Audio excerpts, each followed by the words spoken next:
Hello class, मैं पवन मिश्रा। और आप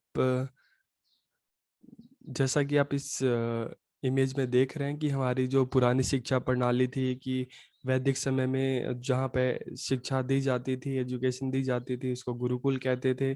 बुद्धिस्ट टाइम में फिर मठ में शिक्षा दी जाने लगी। और फिर जब हम इस्लाम भारत में आया और यहाँ पे जब इस्लामिक एजुकेशन जो दी जाने लगी वो मकतब और मदरसा में दी जाने लगी। और उसके बाद अंग्रेजों के टाइम में, ब्रिटिश टाइम में एक नया बदलाव देखने को मिलता है कि आप देख सकते हैं कि एक पुरानी शिक्षा व्यवस्था जिसमें प्रकृति के बीच में बच्चों को शिक्षा शिक्षा दी जाती थी, और एक नई व्यवस्था जिसमें बच्चों को क्लासरूम में शिक्षा दी जाने लगी।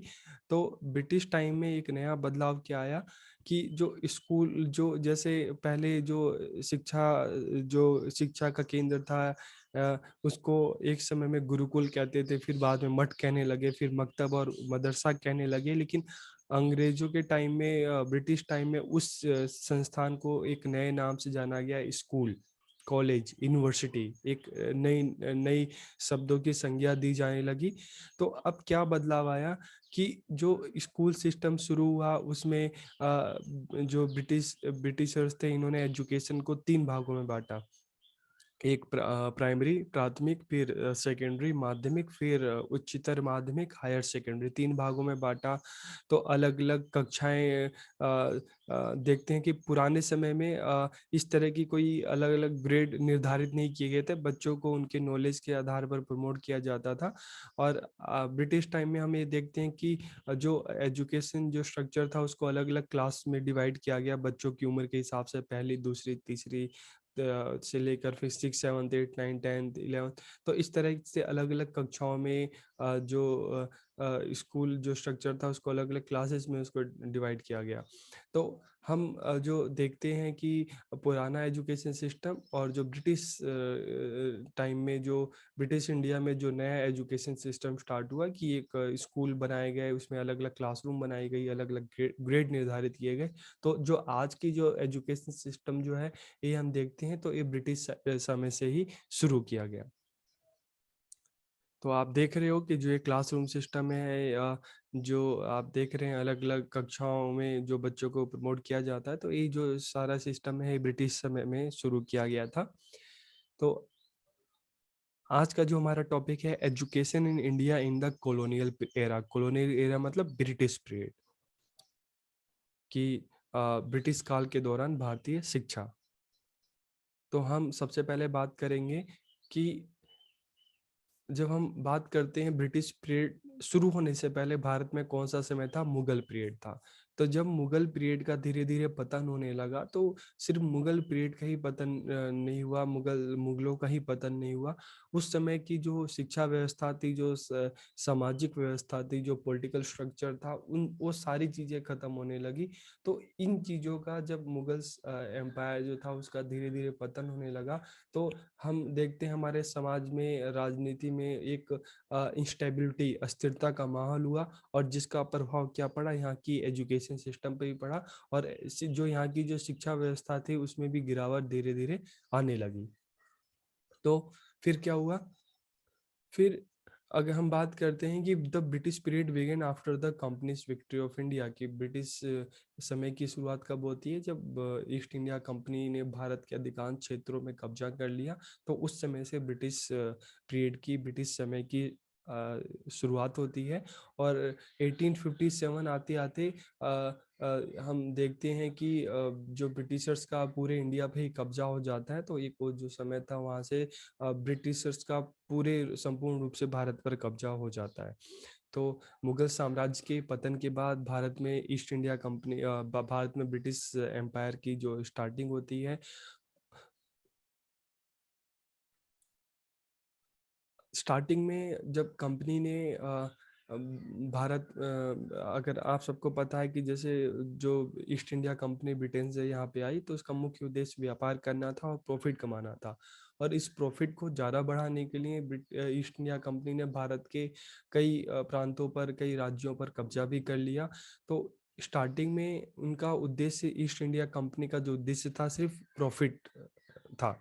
लेकिन बाद में जब उसने ये महसूस किया कि अब अपने व्यापार को आगे बढ़ाने के लिए उसको क्या चाहिए, इसको लेबर चाहिए, इसको स्किल्ड लेबर चाहिए, और जो लेबर यूरोप से आते थे वो काफ़ी महंगे होते थे।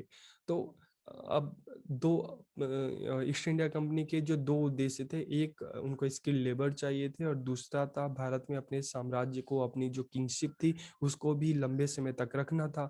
तो इन्होंने क्या किया, इन्होंने सोचा कि क्यों ना हम जो लेबर है हम यहीं से भारत में ही, हम जो यहाँ का जो यूथ है, यहाँ के जो लोग हैं उनको हम एक लेबर की तरह तैयार करें, स्किल्ड लेबर के लिए तैयार करें। तो इसके लिए उन्होंने सबसे जो अच्छा उनको उपाय जो आइडिया आया, उनको सबसे अच्छा उपाय लगा कि क्यों ना हम यहाँ के ही जो लोग हैं उनको हम एजुकेशन देकर उनको हम अपने लिए तैयार करें, कि यहाँ के लोगों को हम इस तरह से एजुकेशन प्रदान करें, हम उनको यूरोपियन एजुकेशन दें, ताकि उनके दिमाग में हमारे लिए एक पॉजिटिव एटीट्यूड डेवलप हो सके, हम जो चाहें हम उस तरह की शिक्षा इनको दें, और इनको हम ब्रिटेन का भक्त बना सकें, ताकि शारीरिक रूप से ये इंडियन हो और मानसिक रूप से ये ब्रिटिशर्स हों। तो इस उद्देश्य के साथ ब्रिटेन ने यहाँ पे नई शिक्षा व्यवस्था की शुरुआत की, और संपूर्ण शिक्षा व्यवस्था को उन्होंने अपने हाथ में ले लिया। फिर अब अब इस जो एक समय था, इस समय क्या किया गया कि जो इंडिया में, भारत में जो ऑलरेडी जो पुराने एजुकेशन इंस्टीट्यूशन थे, जो शैक्षिक संस्थान चले आ रहे थे, उसको पूरी तरीके से क्या किया गया, उसको पूरी तरह से निगलेक्ट किया गया, उसको पूरी तरीके से उसकी उपेक्षा की गई। और यहाँ पे जो नई शिक्षा व्यवस्था शुरू हुई, एक समय में हम देखते हैं कि अरबी, फारसी, संस्कृत, पाली, प्राकृत, ये सब शिक्षा का माध्यम थी, लेकिन अंग्रेजों के समय में शिक्षा का माध्यम क्या हुई, इंग्लिश को शिक्षा का माध्यम बनाया गया। English was the medium of education. और जो यहाँ की जो नई शिक्षा व्यवस्था थी, जो उसको पूरी तरीके से यूरोपीय शैली में, यूरोपीय स्टाइल में उसको ढाला गया। और इसके द्वारा क्या किया गया कि भारतीयों में इस एजुकेशन व्यवस्था के माध्यम से, शिक्षा व्यवस्था के माध्यम से भारतीयों के दिमाग में ब्रिटेन के लिए एक पॉजिटिव एटीट्यूड को डेवलप किया गया, वहाँ की एजुकेशन सिस्टम को लेकर, वहाँ के कल्चर को लेकर, यहाँ के युवाओं में एक पॉजिटिव एटीट्यूड डेवलप किया गया, जिसका मुख्य उद्देश्य क्या था कि यहाँ के जो यूथ था उसको मानसिक रूप से भी उसको ब्रिटिशर्स का गुलाम बनाना, ताकि फ्यूचर में जैसे 1857 में हम रिवोल्ट देखने को मिलता है, 1857 का संग्राम, कि उस तरह का रिवोल्ट फ्यूचर में, उस तरह का विद्रोह कभी ना हो सके। तो इस उद्देश्य की प्राप्ति के लिए यहाँ की जो शिक्षा व्यवस्था में ब्रिटिशर्स ने बदलाव किया, और यहाँ की जो एजुकेशन सिस्टम था उसको यूरोपीय स्टाइल में ढाला गया, और उसके माध्यम से यहाँ के युवाओं में एक पॉजिटिव एटीट्यूड डेवलप किया गया यूरोपियन कल्चर के लिए, यूरोपियन एजुकेशन के लिए, ताकि फ्यूचर में कभी भी यहाँ का जो यूथ है ब्रिटिशर्स के अगेंस्ट में किसी तरह का कोई विद्रोह, कोई रिवोल्ट ना करे, और हमेशा उनका भक्त बना रहे। तो इस उद्देश्य की प्राप्ति के लिए अंग्रेजों ने यहाँ की शिक्षा व्यवस्था को पूरी तरीके से अपने हाथ में ले लिया, और वो जिस तरह से भारतीयों को बनाना चाहते थे उसी तरह से उन्होंने एजुकेशन को में बदलाव किया। अब हम देखते हैं prominent characteristics of education in India during colonial period, कि भारत में औपनिवेशिक काल के दौरान शिक्षा के प्रमुख लक्षण क्या क्या थे।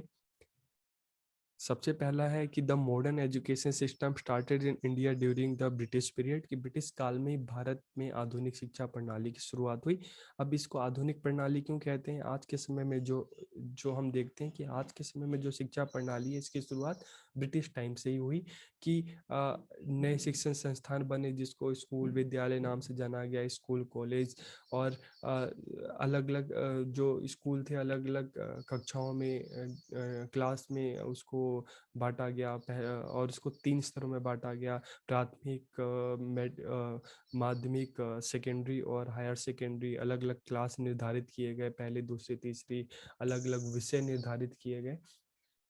तो वोकेशनल एजुकेशन की शुरुआत हुई। तो एक फॉर्मल एजुकेशन सिस्टम जो आज के समय में जो एजुकेशन हमारी चलती है, इसकी शुरुआत जो हुई थी ब्रिटिश टाइम में ही हुई थी। तो इसलिए हम कहते हैं कि मॉडर्न एजुकेशन सिस्टम जो था, इसकी जो स्टार्टिंग ही हुई थी ये ब्रिटिश टाइम में हुई थी। नहीं तो उससे पहले जो इस तरह का कोई स्कूल का स्ट्रक्चर नहीं था। जो बच्चों को जो एजुकेशन थी एनवायरनमेंट में दी जाती थी, गुरुकुल में, मोनेस्ट्री में, मक्तब मदरसे में, इस तरह की एजुकेशन दी जाती थी पहले। लेकिन अब एक नई एजुकेशन सिस्टम की शुरुआत हुई, जिसमें बच्चों को एजुकेशन स्कूल कॉलेज में एक पर्टिकुलर एक बिल्डिंग बनाई गई, जहाँ पे बच्चों को अलग अलग क्लास बांटे गए और जहाँ पे बच्चों को एजुकेशन देने की शुरुआत हुई।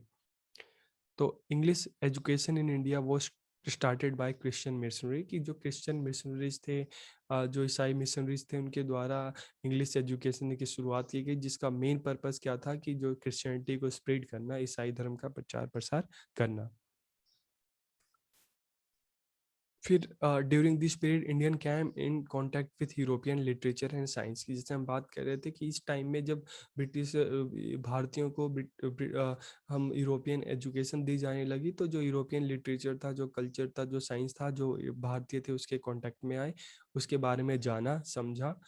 और modern types of school and universities were established during this period की। इस आज के समय में हम जब स्कूल कॉलेज हम जिसकी बात करते हैं, ये चीज़ें कब शुरू की गई? ये चीज़ें जो ब्रिटिश पीरियड था उस दौरान ही इन चीज़ों की स्थापना की गई।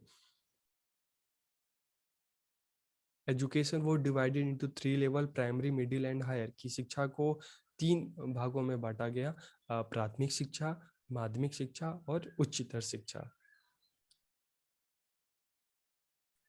English was made the medium of instruction, की अंग्रेजी को शिक्षा का माध्यम बनाया गया। The formal education system started and the process of formal training of teacher started, कि औपचारिक शिक्षा प्रणाली का आरंभ हुआ और अध्यापकों को औपचारिक प्रशिक्षण देने की प्रक्रिया की शुरुआत हुई। During this period the formal teaching of vocational and technical education started, कि इस काल में व्यावसायिक और तकनीकी शिक्षा का औपचारिक शिक्षण आरंभ हुआ। तो हम देखते हैं कि मेडिवल पीरियड के बाद जब ईस्ट इंडिया कंपनी भारत आई और धीरे धीरे वो भारत के अधिकांश हिस्सों में कब्जा करने लगी, तो उसका आरंभिक उद्देश्य था वो व्यापार करना था, ट्रेड था। लेकिन जब उसको बेनिफिट ज़्यादा होने लगा, तो उसने यहाँ के व्यापार को अपने कब्जे में ले लिया और फिर उसको स्किल्ड लेबर की ज़रूरत महसूस हुई। तो ब्रिटेन में से, यूरोप से जो लेबर आते थे वो काफ़ी महंगे थे, तो इन्होंने सोचा कि क्यों ना हम जो स्किल्ड लेबर था यहाँ के लोगों को ही इस्तेमाल करें। तो उसके लिए इन्होंने क्या किया कि एजुकेशन सिस्टम को भी अपने हाथ में ले लिया और वो यूरोपीय जो कल्चर था, जो यूरोपीय जो एजुकेशन था, वो उन्होंने यहाँ के यूथ को प्रोवाइड करने लगे, ताकि यहाँ के यूथ को के मन में, उनके माइंड में यूरोपियन कल्चर एजुकेशन के लिए एक पॉजिटिव एटीट्यूड डेवलप किया जा सके, ताकि ये ब्रिटिशर्स के गुलाम बन के रहें मानसिक रूप से भी, और कभी भी उनके खिलाफ कोई विद्रोह ना करें। तो एक चीज़ है। दूसरी चीज़ है कि आज के समय में जो हम एजुकेशन सिस्टम देखते हैं, हम जो स्कूल सिस्टम देखते हैं, अलग अलग क्लासेस हैं, क्लासरूम हैं, ये जो सारी चीज़ें जो शुरू हुई थी, ये ब्रिटिश टाइम में ही शुरू हुई थी। तो इसलिए इसको हम कहते हैं कि शिक्षा में एक नया बदलाव आया। तो इसके लिए हम इसको कहते हैं मॉडर्न एजुकेशन सिस्टम। इसकी जो शुरुआत हुई ये ब्रिटिश टाइम में ही हुई, क्योंकि उससे पहले जो क्या था कि गुरुकुल और मोनेस्ट्री, इन चीज़ों के अलावा जो बच्चों को एजुकेशन दी जाती थी, तो उनके गांव कस्बे में जो वहाँ के जो पढ़े लिखे लोग थे उनके द्वारा एजुकेशन दी जाती थी। तो वो एजुकेशन साल भर की नहीं होती थी, साल के कुछ महीने बच्चों को शिक्षा दी जाती थी, बाकी के टाइम में बच्चे अपने खेतों में काम करते थे। तो अब ब्रिटिश टाइम में क्या हुआ, एक फॉर्मल एजुकेशन की स्टार्ट हुई कि जो पूरे साल भर चलती थी। साल के अंत में परीक्षाएं होती थी, बच्चों को एक पर्टिकुलर सिलेबस पढ़ाया जाता था, परीक्षाएं होती थी, उसको बच्चा पास करता था तो फिर अगली क्लास में जाता था। तो ये जो नई चीज़, ये जो नया स्ट्रक्चर शुरू हुआ, 21 टाइम में शुरू हुआ, हम ब्रिटिश टाइम में शुरू हुआ। तो इसलिए इसको हम मॉडर्न एजुकेशन सिस्टम कहते हैं, कि जो उस टाइम शुरू हुआ और जो आज के समय में भी चल रहा है। तो ये जो मॉडर्न एजुकेशन सिस्टम था ब्रिटिश टाइम में शुरू हुआ। तो अब इस वीडियो लेक्चर में हमने जाना कि पुरानी एजुकेशन सिस्टम कैसा था और ब्रिटिश टाइम में इसमें क्या चेंजेस आए, क्या बदलाव आए। तो आप सबका बहुत बहुत धन्यवाद। वीडियो अच्छी लगे तो अपने दोस्तों के साथ भी इसको शेयर करना। Thank you.